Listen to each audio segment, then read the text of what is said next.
Welcome back to Global Realist University. Today we're going to contrast existential imperative realism with the rationalist family, rational choice theory, and game theory. The short version: rationalist models assume actors have stable, well-ordered preferences and choose the option that maximizes expected gain. EIR starts earlier and deeper. It asks where preferences come from, how they change under pressure, and why two actors facing the same options value outcomes differently. The answer in EIR is habitus, the lived culture, memory, and identity that shape what an actor experiences as necessary, bearable, or unthinkable. Rationalist models are elegant because they strip away messy context. You list options, assign payoffs, and solve. That's powerful for puzzles like pricing or simple deterrence problems. But the simplification hides something decisive. Preferences are not neutral. They are asymmetric and culturally specific. A payoff that looks +5 to one actor might feel like 10 with dishonor to another, and people don't trade honor for money at a fixed rate. That asymmetry breaks the shared yardstick that rationalism needs. Consider 3 quick examples. First, sanctions and endurance.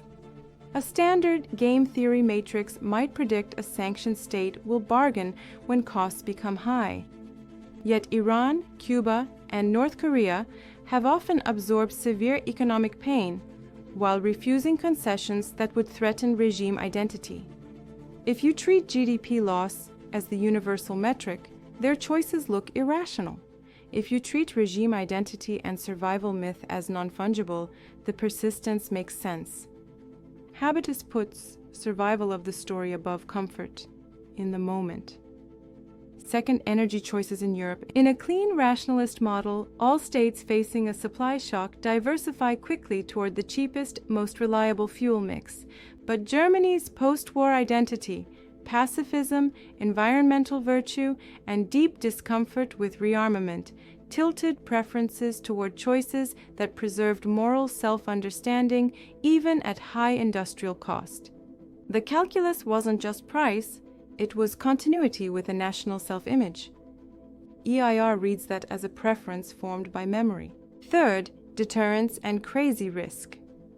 Classic game theory often assumes smooth risk curves. Yet actors scarred by near extinction often display punctuated risk behavior, extremely cautious for long stretches and suddenly audacious when they believe delay means dissolution.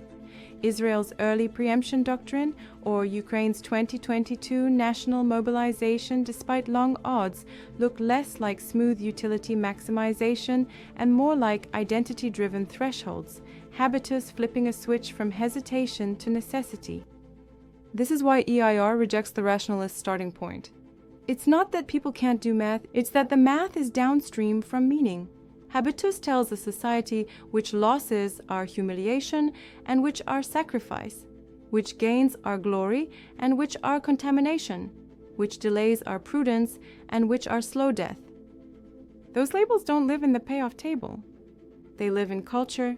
You can see the consequences in modeling. A classic deterrence game might tell you that offering a face-saving off-ramp reduces escalation. Sometimes it does. Other times, the very idea of face-saving misreads the actor's code. If a movement story is built on refusing compromise, an off-ramp can be received as temptation to betray the ancestor myth. Leaders may then escalate to prove fidelity, even at high material cost. From the outside, that is irrational. From inside the story, it is existential hygiene. This critique isn't abstract.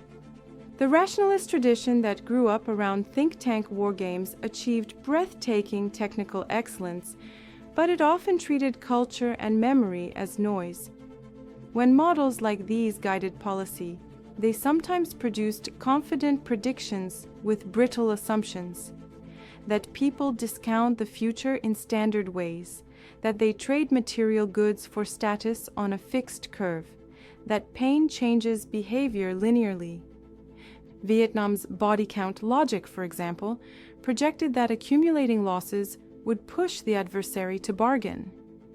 It ignored how national liberation myths convert pain into proof of purpose, The numbers rose, the inference failed. EIR doesn't throw away discipline. It changes the inputs. Before you model choices, you audit the actor's existential code. 3 questions lead. Which lifelines are non-negotiable? Which wounds shape risk tolerance? Which myths license leaders to demand sacrifice?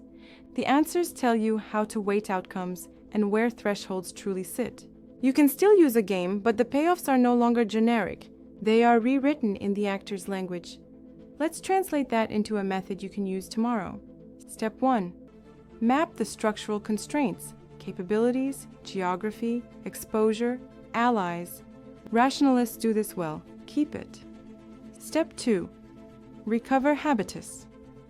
Read speeches, school books, founding documents, military doctrine, songs sung at funerals, the holidays that matter. You're not looking for poetry. You're looking for the story that authorizes sacrifice. This is the permission structure for hard choices. Step 3. Locate veto points and time constants. A veto point is the thing that, if lost, collapses coherence. A holy site, a sea lane, a currency regime, a demographic cohort. A time constant is how fast failure propagates. Days for electricity, months for ammunition, years for fertility. Actors with short time constants act rashly because they must. Actors with longer ones can absorb and wait. Step 4. Rewrite the payoff table. Don't ask, is this option higher utility? Ask, is this option compatible with the story? And does this option preserve the lifeline across the relevant time constant? Only then do you assess costs. When you do this, some puzzles stop being puzzles. A state may reject a lucrative deal because it implies dependency on a rival who once tried to erase it. A movement may accept crippling sanctions because endurance earns sacred status at home and leverage abroad. A government may choose expensive domestic industry because war rate production is a survival requirement, not a luxury. In each case, the irrational move preserves existential continuity. There is a humility here. EIR won't claim to predict every move. It claims to reduce the big errors that come from mirror imaging, projecting our own tidy preferences onto others. By beginning with habitus, we resist the temptation to treat people as interchangeable pieces in a neat puzzle. We remember they are carriers of memory, not just seekers of comfort. A final word on models. Use them, but let the culture speak first. A well-built matrix can clarify options. It cannot tell you what a people will refuse on principle or what they will suffer without breaking. That knowledge comes from listening to their history. One practice drill as you leave. Take a current policy dispute, a tariff decision, a base rights negotiation, or a ceasefire proposal. First, sketch the rationalist view in one sentence. Actors maximize payoffs under constraint. Then, add the EIR layer. Name one lifeline, one wound, and one myth of legitimacy at play. If your second sentence changes the expected choice or the likely timing, the rationalist model was missing the actor's real preferences.